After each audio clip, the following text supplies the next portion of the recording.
মানুষের দীর্ঘদিনের দাবি মেনে সংস্কার হচ্ছে উত্তর ২৪ পরগনা জেলার বারাসাত ১ নম্বর ব্লকের কাশিমপুর গ্রাম পঞ্চায়েতের অন্তর্গত শঙ্করগাছি এলাকার রাস্তা।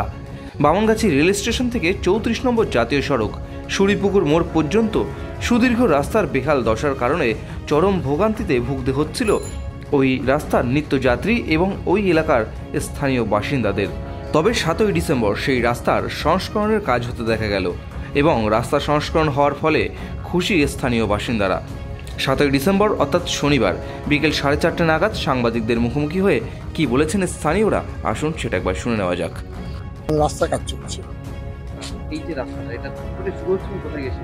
বামনগাছি রেল স্টেশন থেকে ৩৪ নম্বর জাতীয় সড়ক সুরিপুকুর বাস স্টপ। এই যে রাস্তা, এই বেহাল দশার কারণে এলাকার মানুষ একাধিকবার এবং এই রাস্তার মেরামতের দাবি করছে, তারপরেই কি দীর্ঘদিনে মানুষের একটা ভুল হচ্ছে প্রশ্ন, একাধিকবার কোনো উদ্যোগ হয়নি, একবারই হয়েছে।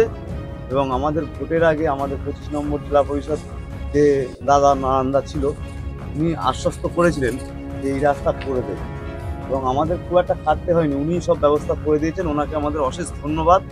এই রাস্তাটা প্রতিদিন কম বেশি ৮ থেকে ১০,০০০ মানুষ যাতায়াত করে এই রাস্তা দিয়ে, অতএব প্রচুর লোকের এই রাস্তায় হওয়াতে প্রচুর লোক উপকৃত। দীর্ঘদিন মানুষের একটা দাবি ছিল এবং সেই দাবিকে সম্পূর্ণরূপে আমাদের জেলার সভাপতি, নবনির্বাচিত সভাপতি নারায়ণ গোস্বামী নিজের সরজমে তদন্ত করে নিজে এসে বলে আসা প্রয়োজন। তিনি তড়িৎ খুব তাড়াতাড়ির মধ্যে অল্প সময়ের মধ্যে কাজটা করেছে এবং যাতে রাস্তাটা আরো ভালো সম্প্রসারণ করা যায় তারও একটা ব্যবস্থা উনি করছেন। রাস্তা বেহাল অবস্থা ছিল, আজকে রাস্তা হয়েছে, সবাই খুশি আছে। আশা করি যে রাস্তা দীর্ঘজীবী হবে আর আমরা অনেকদিন ধরে ভালো ব্যবহার করতে পারবো। রাস্তা হওয়ার পরে আশপাশে গ্রামবাসী ও সকলের উপকার তো হয়েছে, অবশ্যই হয়েছে। যে রাস্তায় ভাঙা পাথর ক্ষুদ্র ক্ষুদ্র ছিল সেখানে একটা সমতল রাস্তা পাচ্ছে, ফলে যানবাহনের তো সুবিধা হচ্ছে, একটা সাইকেল হোক মোটর ভ্যান হোক সবার জন্য সুবিধা।